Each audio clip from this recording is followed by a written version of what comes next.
Good afternoon, everyone. Buenas tardes, buenas noches. My name is Henrique, and today we have with us Carlos Barboza, that he is Excel craftsman with 10 years experience in flexible and scalable spreadsheets that supports data-driven decisions making. Carlos is here with us, so if you have any questions, he will be available to answer you. And if that is not, please feel free to hang around. Hello everyone, Carlos here. My presentation is going to be about Excel charts with dynamic arrays. First things first, let's just give thanks to Liam Bastic, who is hosting the Excel Virtually Global event. He is from the consultancy from Australia called Some Product, and you might be wondering who is Liam, just in case you don't really know who it is, but it's him right here. And I also want to emphasize after showing you who Liam is, he's gonna be right here. And I'm really, really, really thankful for the opportunity, Liam, to be giving this presentation about the great potential of combining dynamic arrays with Excel charts. So thank you, Liam. And also, thank you for the opportunity to be talking about the giants, my heroes, Bill Jelen, Bernard, Anna, Alejandra, Ben, uh, even Charles William. So I'm really, really honored to be talking among all of them, as you can see on the screen. Dan, for example, John, the master. He's really the master of Excel charts. If I know something about Excel and graphics, it's because of him.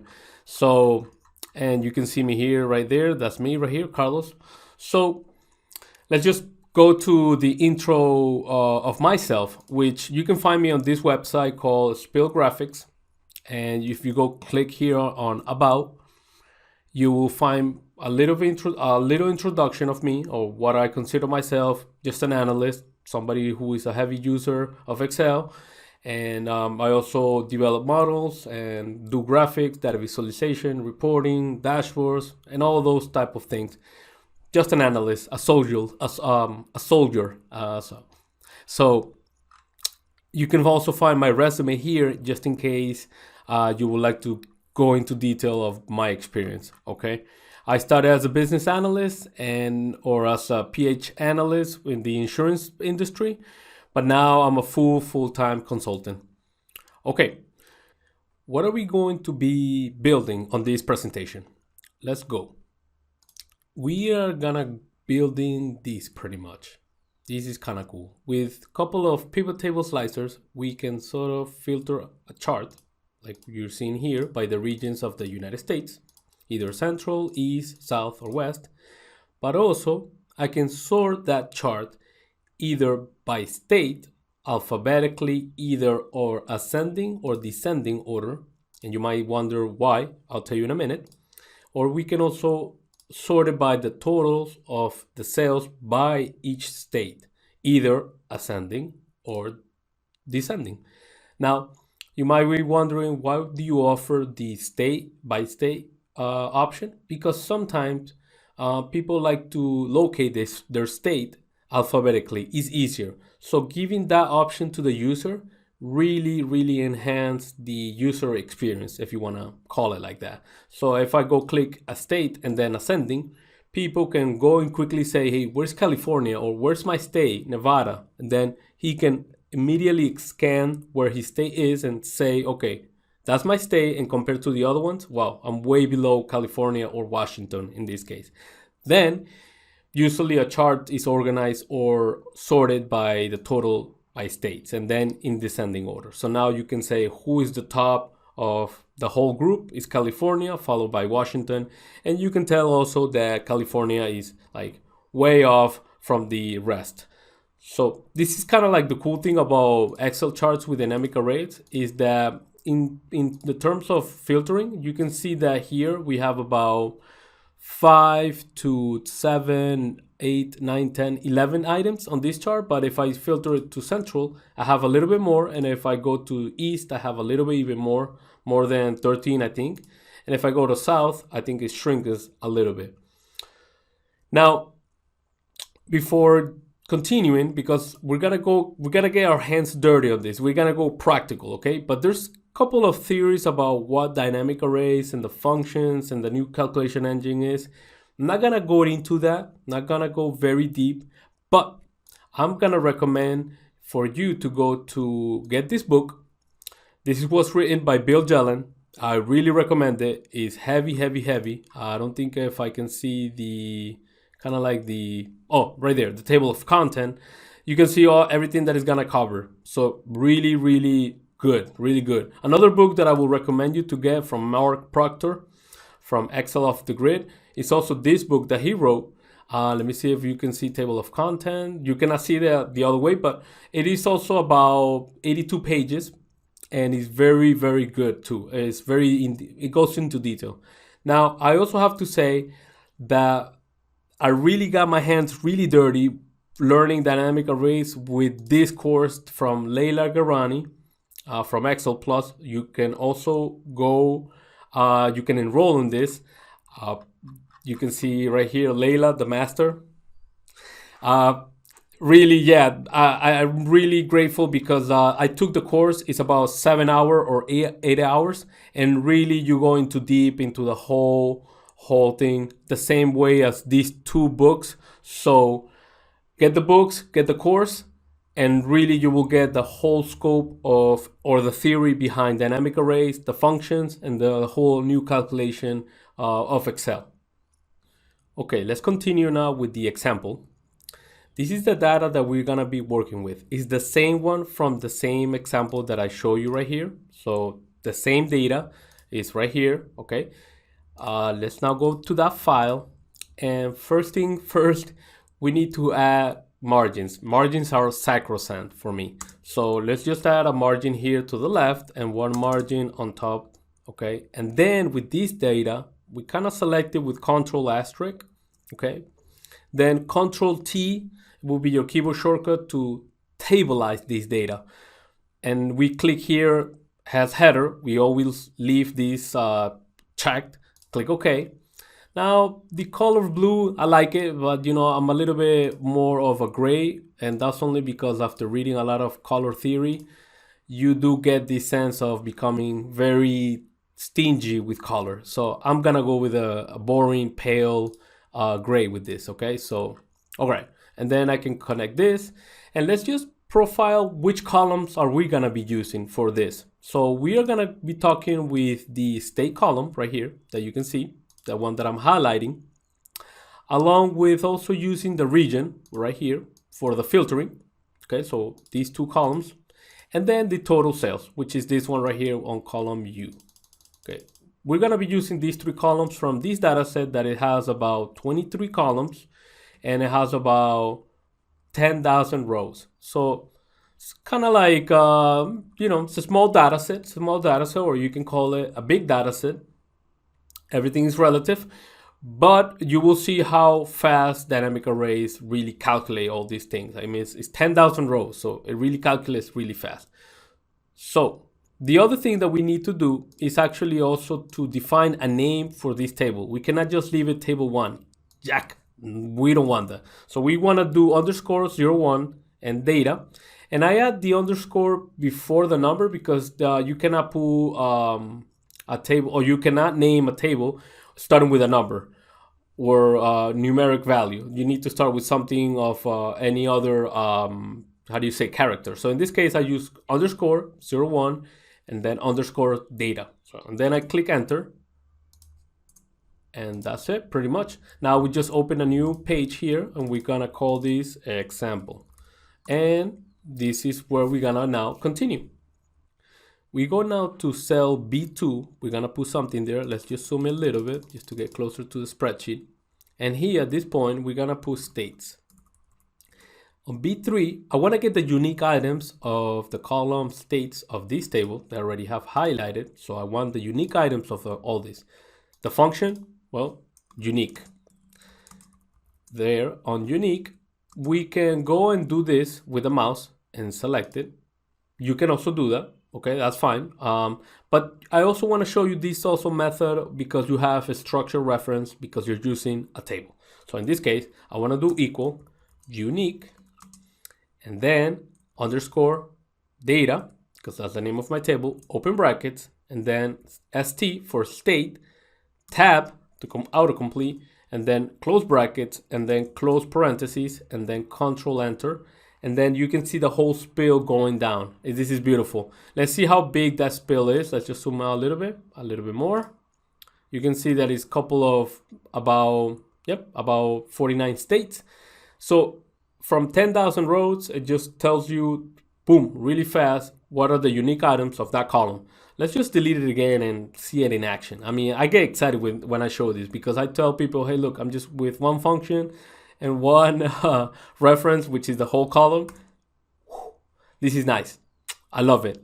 Kudos to the Microsoft team. Kudos to Jack McDay, I think it is, and the whole Excel team, Andy Gordon. You did a phenomenal job with the new calculation engine. All right, let's get closer again to this.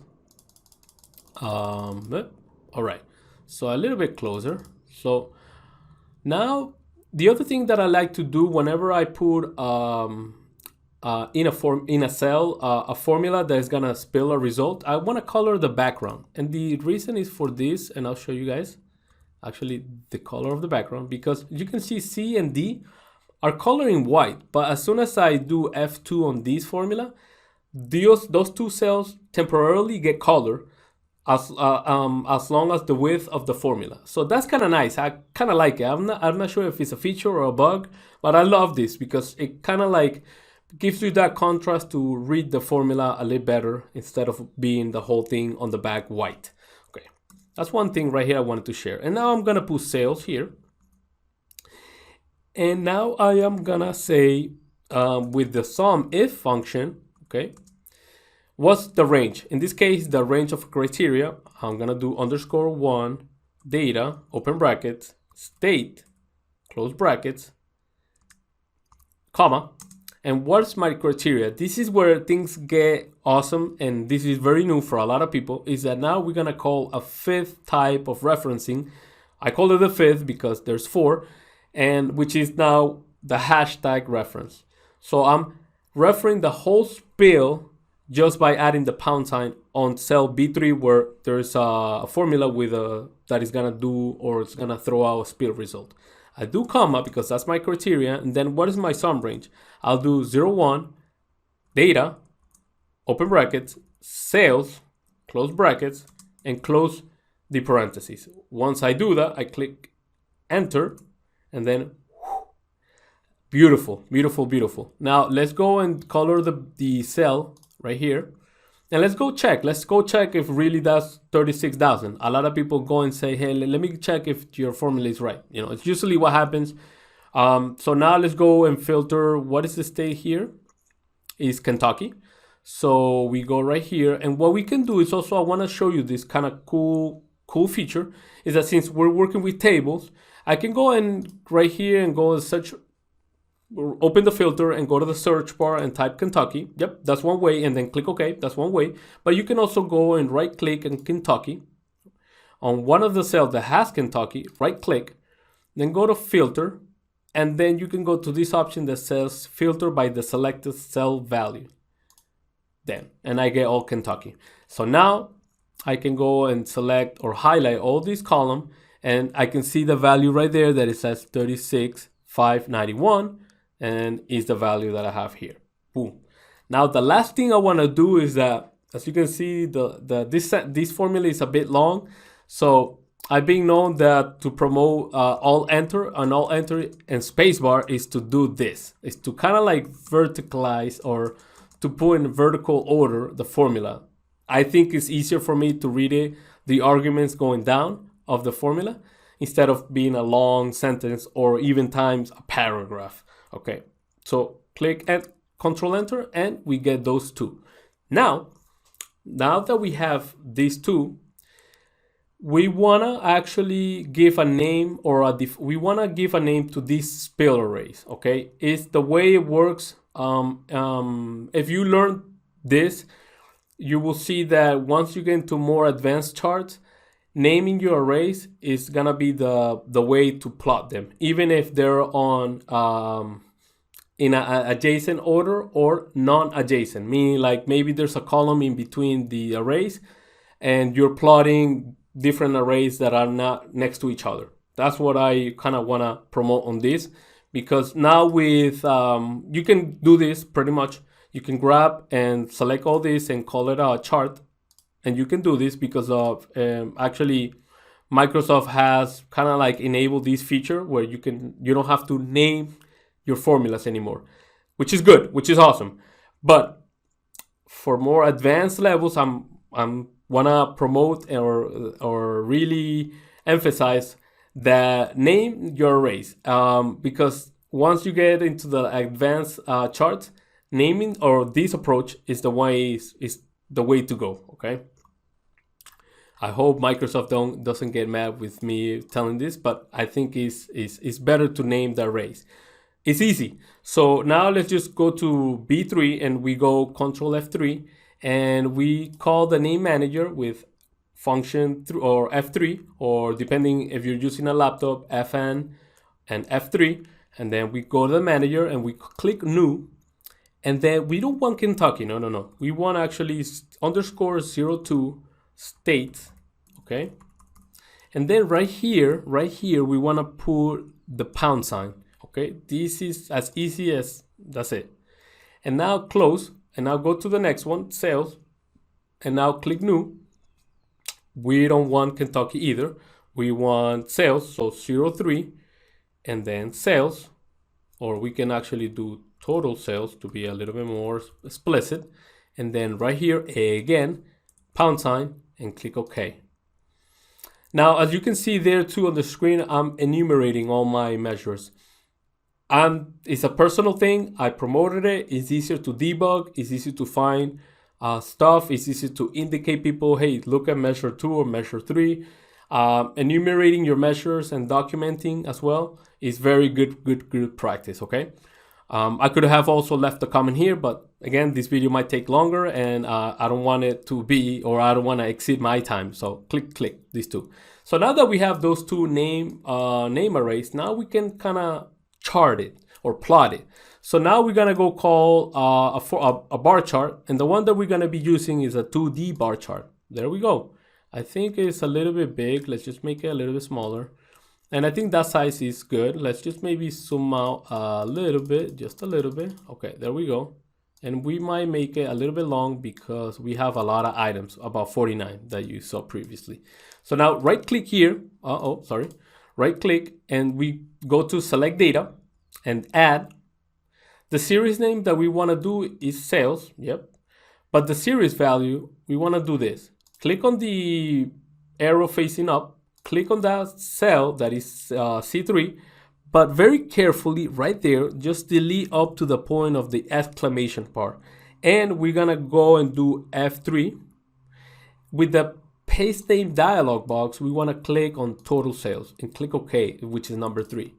And now close this and click OK.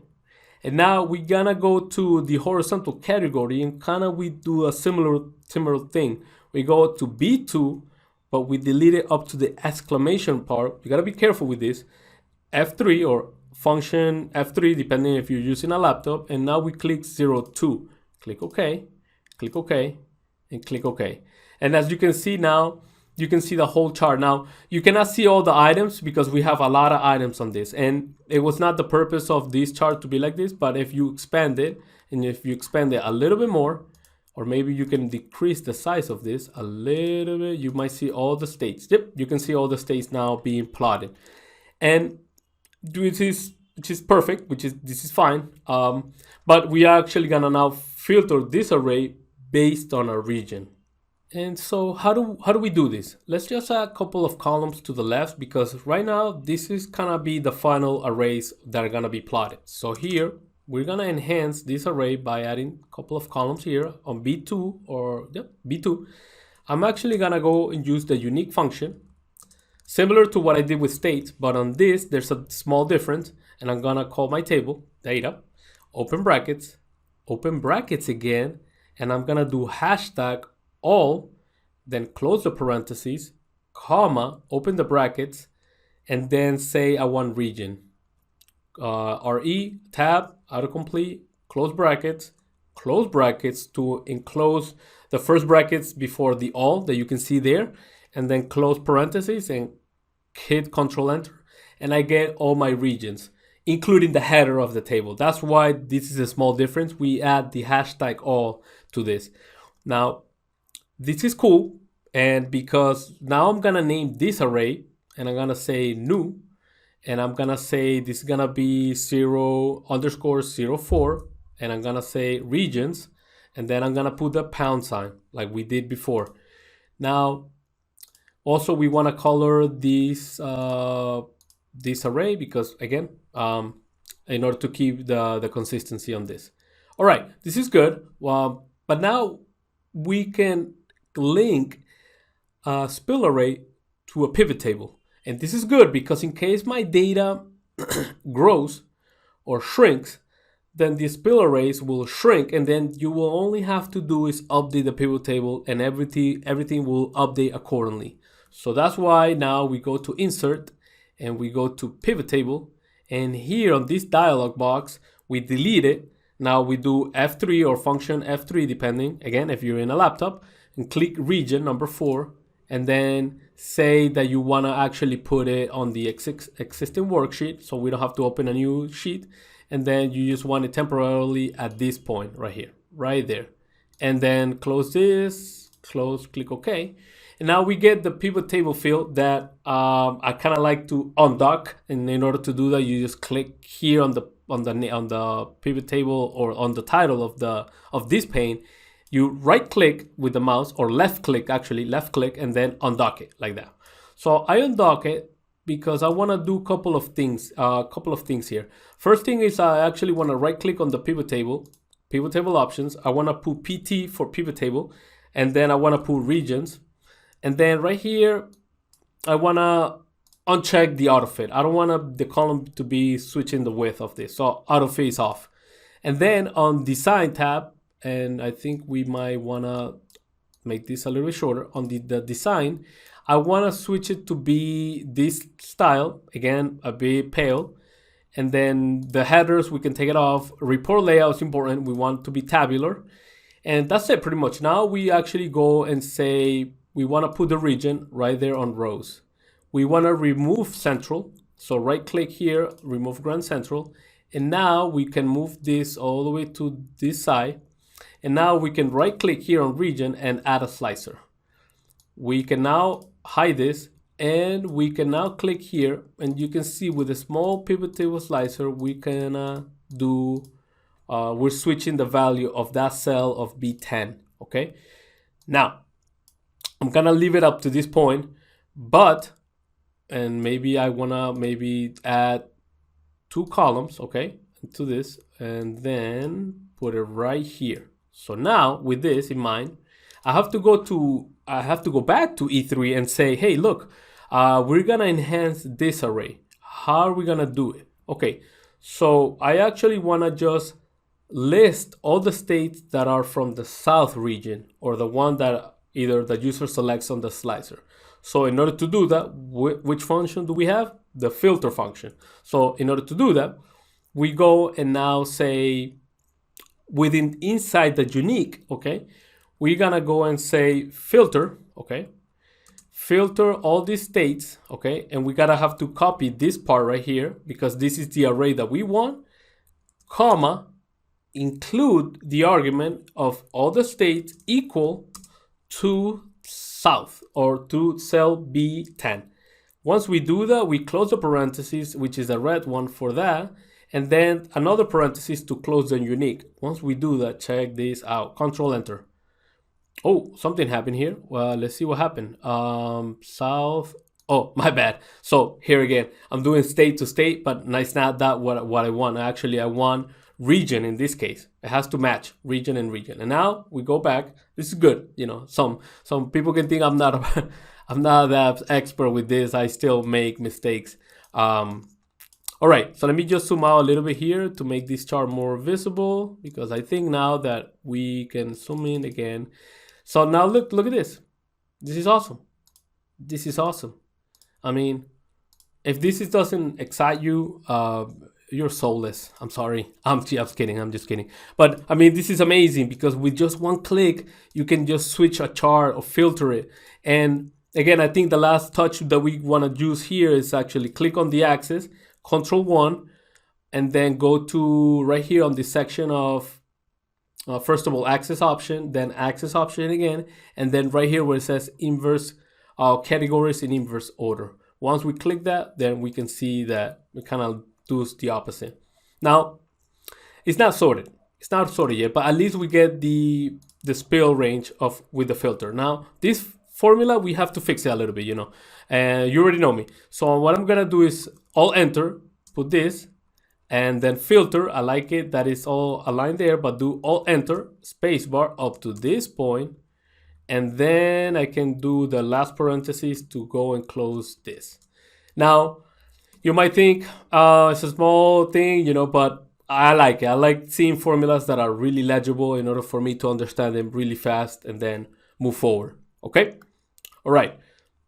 So now, how can we make this chart to be sortable correctly? Like in our example that we saw here. So you can see it's nicely sorted, and we can switch the sort type by either ascending or descending, or either by state alphabetically or by the totals. How do we do this? Well, I want to bring a concept here on our example, which is called the backbone formula or the backbone array, which means that there's going to be an array that will control the other ones, or the other ones will be based on the order of this array. So what I also going deeper, what do I mean? And going deeper is to actually bring this formula, okay, which is giving me a total, into this formula. And how do we do it? Well, let's go and grab this formula right here and select it all, Control C, and now go to this one. And we're gonna call our good friend let. A let, or the let function, is something that will make your formulas to be even more accessible, legible, easy to implement. Okay, I think it's one of the best functions out there in Excel. So let allows you to assign calculations to variables. So our first variable is this one right here, which is our filter state. So what I'm gonna call this, I'm gonna do Alt Enter and bring it a little bit up here. I'm gonna call this variable, okay, or name. I'm gonna call it selected states, okay, selected states, like that, comma.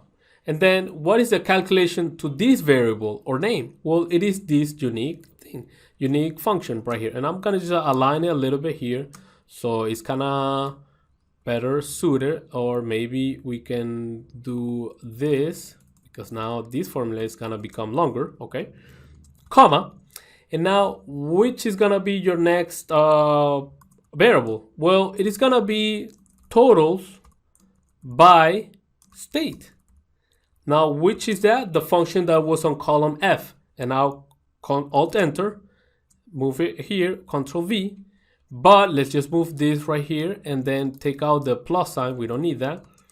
And then we can align this a little bit more to be all within the same, we're aligning the arguments of this function of the SUMIFS. And then the filter function, we can also do Alt Enter, so we can leave a little bit space. Okay, perfect. And then we already have selected states and total by states. So we already have two variables and their corresponding formulas, comma. Now, how do we sort it? Well, we also bring another new function called sort by, and we're gonna put it right here. Actually, do Alt Enter again, and I'll do sort by.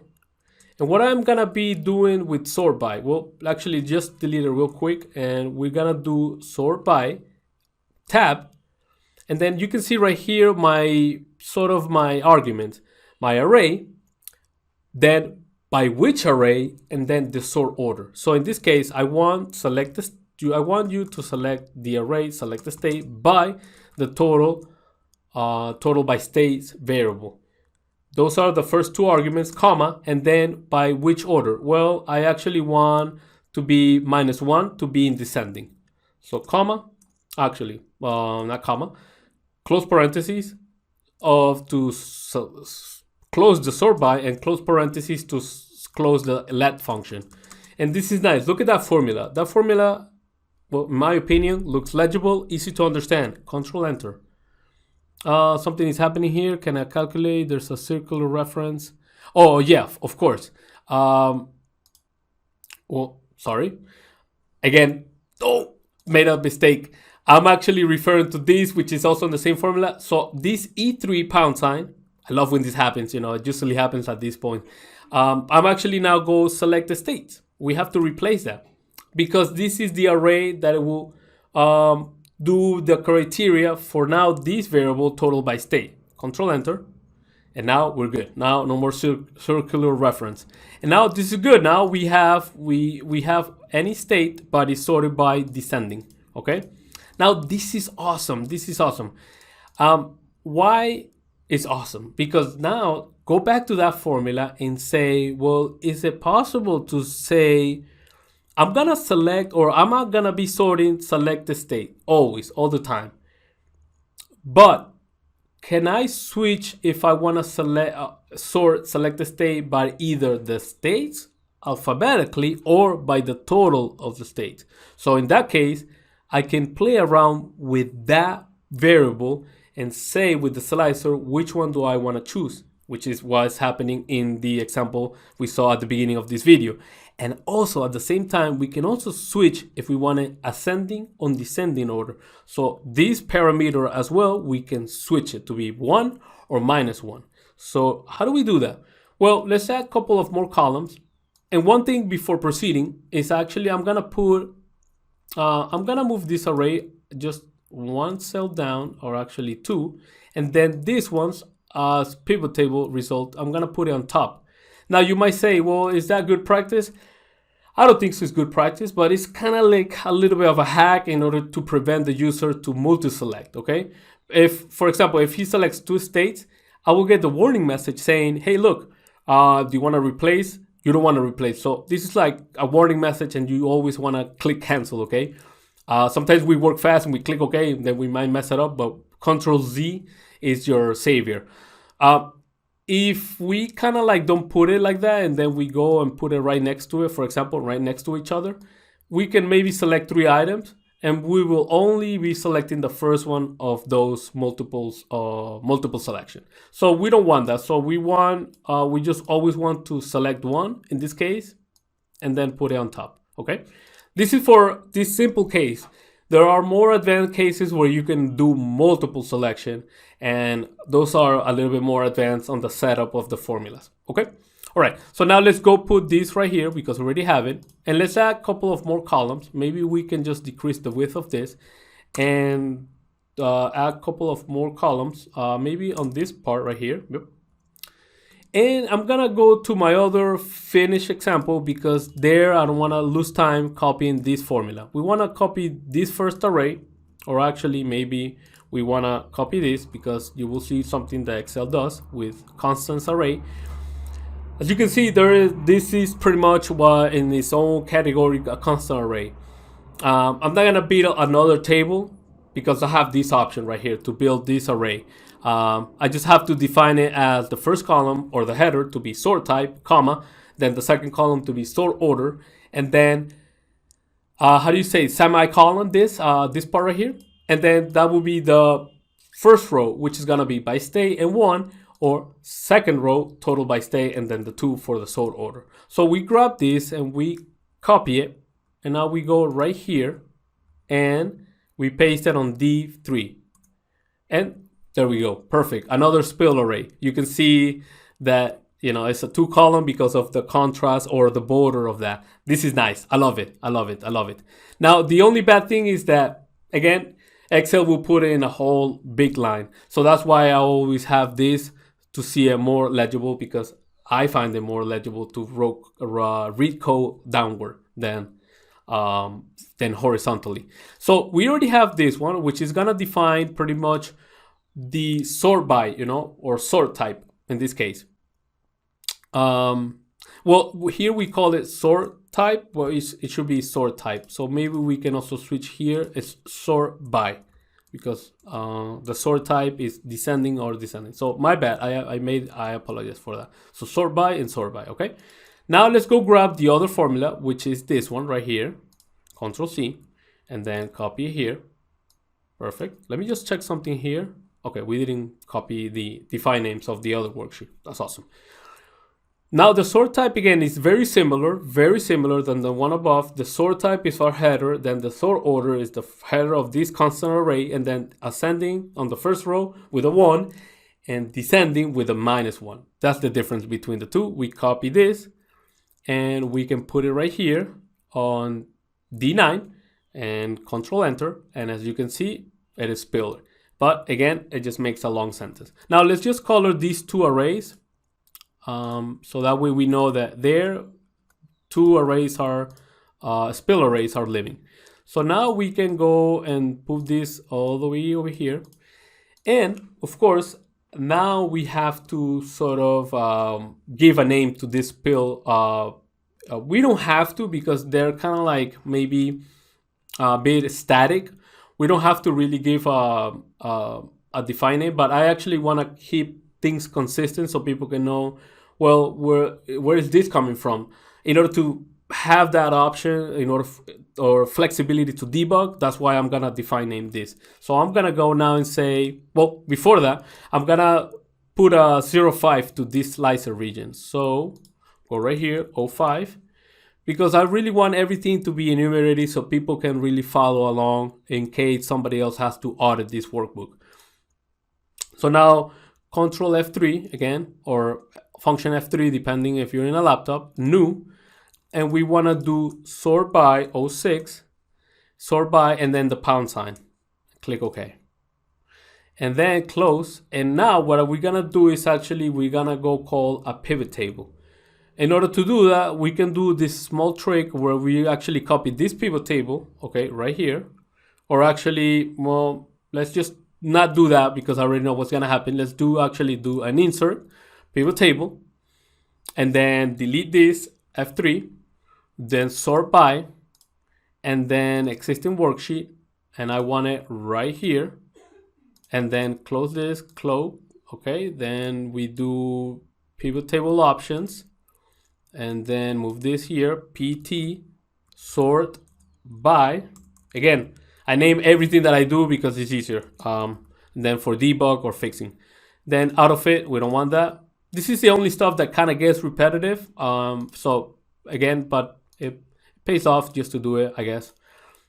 And then, all right. So we're now up to this point. We have everything. So now let's just go and throw the sort. In this case, we want the sort order, and I'll tell you why.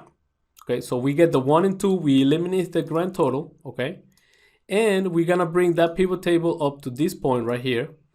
And the sort order is actually saying a 1 and a 2, but the slicer is gonna come from a sort by option right here. And I don't know where did it put it. Let me just go close another slicer. Whoop, seems like we got 2. Let's go back up a little bit. And it seems like we got 2, and we just want 1. So again, by state, a 1, or by total by state, a 2. All right, this is important. Why? Because now I'm gonna go to my formula here, and on the sort by, I'm actually gonna tell now the choose function. Yes, sort by, and now let's just all enter this, and we're gonna say choose, okay? Choose based on what the parameter is indicated here, comma, and then what's the first value? Well, the self value is gonna be select the state, comma, and then the second value is gonna be total by state. And then we can close the parentheses for that choose function, okay? We can, of course, we can make this more legible. So we just gotta alt enter and spacebar all the way until we align it. And then total by state as well. And pretty much we can now bring this, and alt enter. And then we can just align the arguments of the sort by to be all aligned. So you can see there, it's not perfect, but it's getting there. And then alt enter. And now again, look at this. Now this slicer kind of controls if I want to do by state to search the state alphabetically or by the totals, okay? Now, the last thing is that we repeat the same process, but for the sort type, either ascending order. So now we do F3 and we do the slicer for that, and we call it to be 07. Okay. And now we go and say, are we there? New. And we want the sort type to be 08, and then pound or hashtag, or click OK, and then click close. Now insert a pivot table, delete this, F3, the sort type, and then existing worksheet. Yes, we want to maybe some point here, it's fine, anywhere pretty much, but oh, I went too far, sorry for that. Maybe I went too far, so I think right here, perfect. Click OK. Now the sort order again goes into row, but we want a slicer from here, and I think it's gonna put it on the back. Yes, it did. And again, we gotta do a little bit of formatting of this pivot table. We go right here, PT, sort order, and then deselect the auto fit. Now we go to design, click this style, uncheck row headers. We want it on tabular, and then remove the grand total. And now let's say that we want it to be in descending. Perfect. And now we got the -1, and now let's just bring that pivot table over here. So now we can go and say, hey, we replace this parameter with the selection of this cell value, and click Control Enter. And now, my friends, we have everything pretty much. We're pretty much done. Like functionally, we're pretty much done.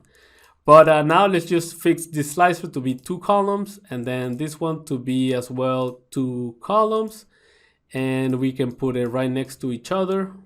And pretty much we're done. The other stuff is aesthetic, but I'll also teach you how to do it too, so you can learn that you can also make your slicers to be more to have a more minimal look into this. Okay, so pretty much we're done. Like up to this point, if you already know how to do this, then it will come more on the cosmetic part right here, which again, let's do it. So how do we now make it to look like this? Okay, a little bit more aesthetic. All right, first thing is that we have to go right here. Let's just organize a little bit our worksheet and just back up a little with zoom out, okay? And maybe the sort order, we wanted to put it on top, again, because of that functionality of not allowing the user to multi-select for this. We just want a single selection. So this is kind of like our hack to kind of prevent that. We put both on top of their corresponding spill array, and then we can maybe align it to be with the other ones. Perfect. And then we can bring this and these, make it all this, but I think right here, in order to keep this the same width. Perfect. We're pretty much up to this point kind of done. So I think let's just add one more row here, and let's just bring a simple title, which in this case is gonna be, hey, sales. We might do total sales. Why? Because we're gonna say, we're gonna concatenate total sales, concatenate it with by, or actually space, by space, quote, and concatenated by states, like that. And let's see what we have, total by states. And then we want to also do something here that is gonna be space in thousands USD, and we close the quotes. Why do we do that now? Because we're gonna include this into here. So now let's just delete this title, because, and you will see why. Let me actually show you why. Equal to this formula or cell, and see, I cannot do anything about this. I can actually increase the width of this title in order for the USD to be all aligned in one line. Cannot do that. So that's why I don't take this approach. I actually go and delete this. And what I do is actually click on the chart and then insert and then add a text box. But check this out. Look at that upside cross. That means that we can put this cell or text box inside the chart, and eventually this element will become part of the chart. Kind of, I don't know if it's a bug or a feature, but it's a nice feature. So now equal, very equal, and then we selected to that text box to be linked to the cell value of H2, and then enter. And now we can have the option of have everything on one line, and we can also increase this to be maybe like this width and put it on top. And then what we can also do is click on the chart, and then we can all switch this to be in Arial font. Okay, I think this one we can make it to be smaller. Again, this is all cosmetics up to this point.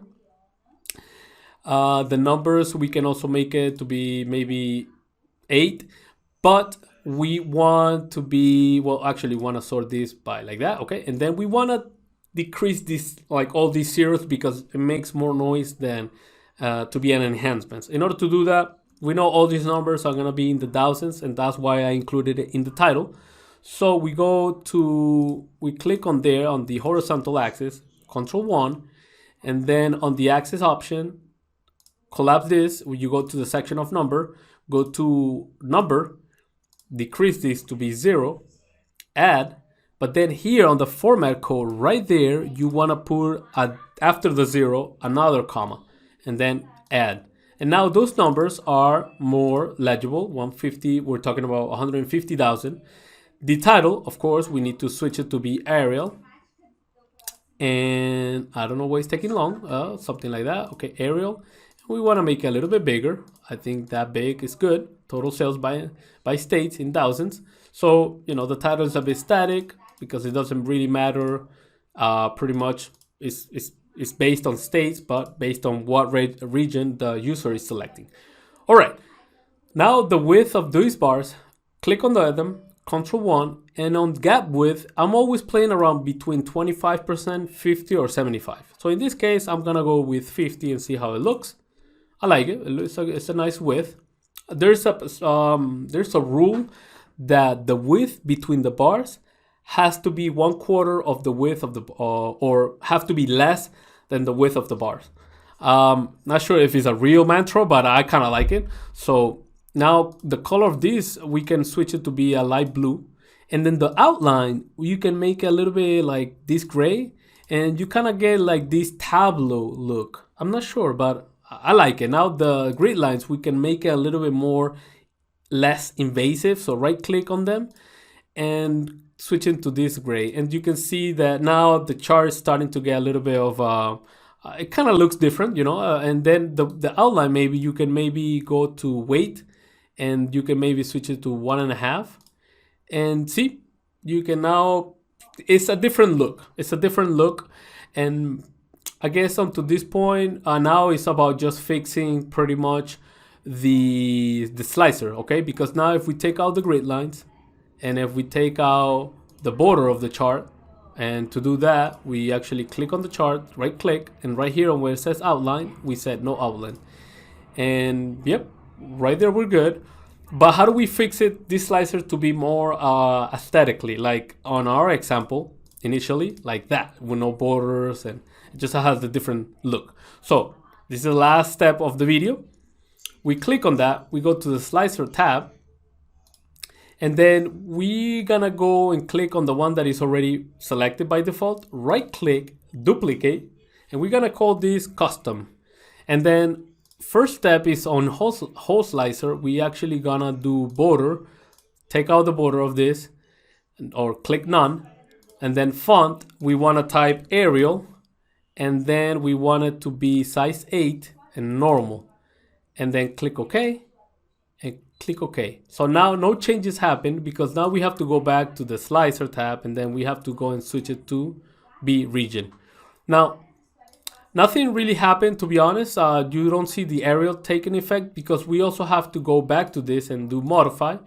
And you can also do in one go from initially, but I wanted to also show you that you have to switch the new custom style. And then header, we can now go do Arial here, and then we can go normal 8, or maybe actually we want to do negrita. Now this is only because my office is in Spanish, and this is what's happening. It should be actually saying bold. This is weird. Okay, Click OK, and now you can see bold is bolded there. Now we can switch this to be this and this to be that. And you're pretty much it. I mean, you can see it's like no border and well, maybe we can go a little bit an extra mile and then click modify. Again, you can spend a good time here to really enhancing this. So I really recommend to do it because you can get the style that you want, that you probably identify. What I'm doing here is actually going to header format, and actually on border, I'm actually gonna click none, and then I think already selected Arial as the font code, but maybe if I go to the selected item with data format, maybe I do want to have Arial here, and then normal, and then 8, and then with the unselected items with data, I also want to do Arial, okay, and then normal 8, and then click OK. And now you can see that they are a little bit bigger. We just gotta increase this to be on the same width. Maybe what you can do is, what's the width of this? Is about 5.558. So we can all make them to be 5.60. And then we can just go and align them to the left. And you can put them right there. And there you go. You have your pretty much your chart controlled by the slicers.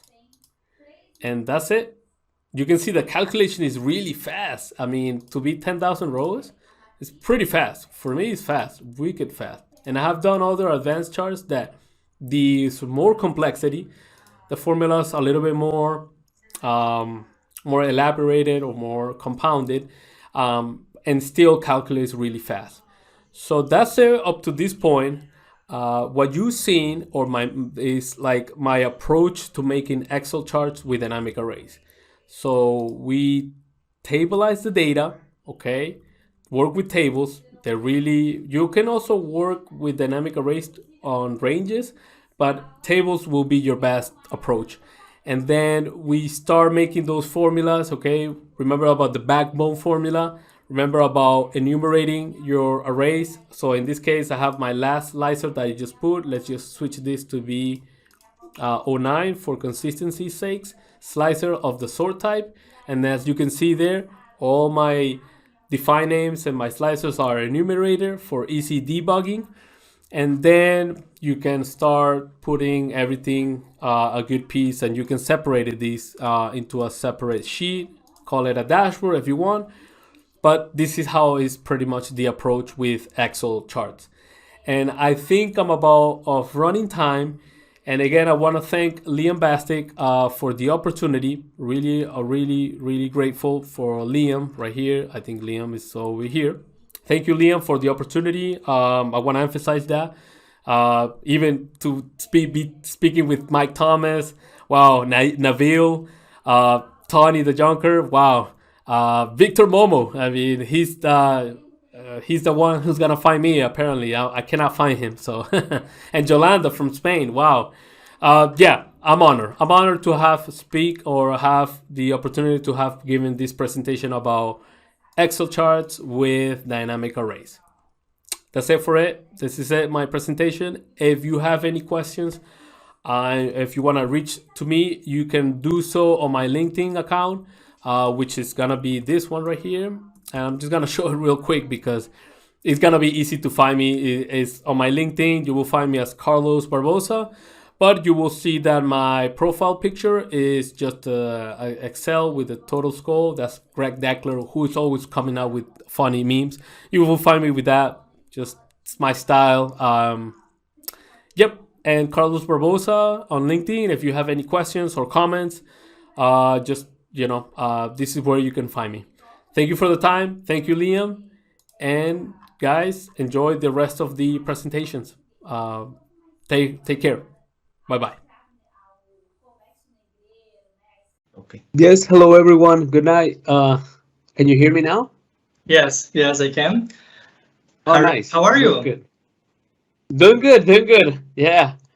I'm doing well. How about you? I'm good, thank you. Carlos, we have one question from Talia. She asked you if do you have any trick to organize both tables and charts in Excel dashboards? Well, what do you mean by tricks? That's one good. Tricks or tips? I think tips. Tips? Well, when it comes to dashboard, you might want to go with the approach of organizing. Um, Different people use different acronyms, but it's like organizing your work of a dashboard in Excel in three tabs. The first one being the data, the second one being the calculations, and then the third tab to be in the presentation. So um, you have all your charts on the third page with the slicers. On the second tab, all the calculations, the dynamic arrays, and all that. But then the third layer, I mean, the first tab will be like the databases, the tables. It could be different sheets or tabs because it could be different tables, dimension tables, lookup tables, and then the fact tables. So you will have those there, and then potentially maybe if you're using Power Pivot, you will be modeling the tables to connect them on Power Pivot, and then you land well the whole data model to be through a pivot table. You kind of work it from there. You build the pivot tables, and from there you can build spill arrays, or you can also build some sort of a pseudo table that is like it's another approach of tricking Excel to make some tables or uh, some data. I mean, the sources of the charts to be dynamic, either through tables or spill range. I will go with spill range because the pivot table can expand and collapse, and the spill ranges will adapt them accordingly. The only thing is that you need to add to those arrays some sort of saying if there is blank cells, ignore them. So and you do that with the filter function. So that's like one tip. Organize your tab in three layers: data, calculations, and presentation. Okay, thank you so much, Carlos. Thank you for the Please, question. yes, thank you so much. I think we don't have any more questions. So if anyone that's watching, please tell us how you feel pleasant and give us your feedback on this QR code or via this link. Okay. Just one question. I was hearing at the end of the recording that was getting a little bit some noise was popping up. Was it me or was the video itself that has some? It was having some poppy sounds at the No, I end. think it was here. Sorry. Oh, okay. Good. All right. That's Thanks all. so much, Carlos. Thank you, Enrique.